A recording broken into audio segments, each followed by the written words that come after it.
नमस्तेऽस्तु महामाये श्रीपीठे सुरपूजिते शङ्खचक्र गदाहस्ते महालक्ष्मी नमोऽस्तुते।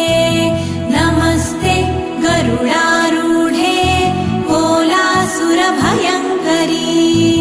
सर्वपाप हरे देवी महालक्ष्मी नमोऽस्तुते। महादेव्यै च विद्महे विष्णुपत्न्यै च धीमहि तन्नो लक्ष्मी प्रचोदयात्।